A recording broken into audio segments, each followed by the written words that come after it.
Decoy Effect. Picture yourself at the cinema, choosing between a small popcorn for $4 and a large one for $7. You're unsure which to pick until you notice a medium option priced at $6.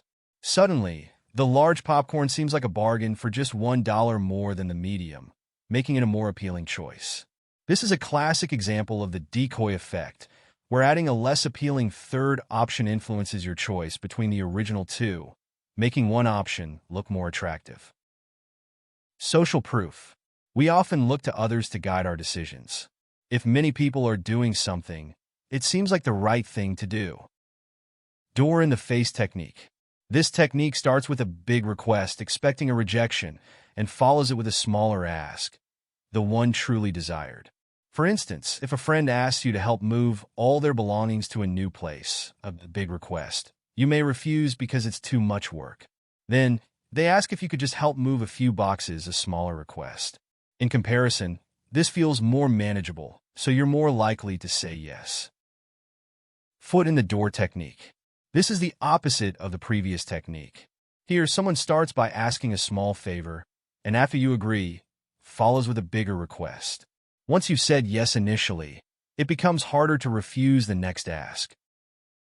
Mirroring. This is when you subtly mimic another person's body language or speech patterns, which can help create a feeling of connection between you. Labeling. Giving someone a positive label, like dedicated, often inspires them to live up to it, as they want to fulfill the role they've been assigned.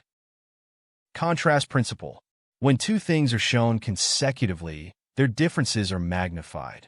For example, lifting a light object after a heavy one can make the lighter item feel even lighter than it is. Reciprocity. Reciprocity is an unspoken rule where if someone does you a favor, you feel compelled to return it. It's like a hidden balance that people subconsciously try to keep even. Authority. People tend to follow advice from someone they see as an expert or in a position of power. For instance, patients are more likely to trust a doctor's advice because of their expertise and authority in the medical field. Fear then relief technique. This technique works by creating a moment of fear or discomfort, followed by relief, which makes someone more inclined to agree to a request. The relief they feel makes them more likely to respond positively. Peak end rule. We tend to judge an experience by how it felt at its most intense moment and its ending rather than averaging out every single moment of the experience. Zeigarnik Effect. This principle suggests that we're more likely to remember tasks we've left incomplete or interrupted than those we've finished, as incomplete tasks tend to stick in our minds longer. Halo Effect. The halo effect is when we let one positive quality of a person or thing influence our overall impression of them. Commitment. Once we commit to doing something, we're more likely to follow through just to stay consistent with our promise, keeping up a reliable self-image. Paradox of choice.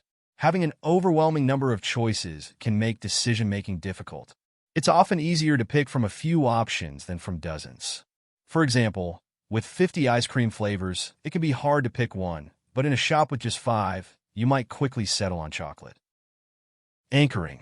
The first bit of information we receive about something can shape our views moving forward. For example, if you're shown an expensive phone first when shopping, you may assume the other options will also be pricey, even if they're not. Bystander effect.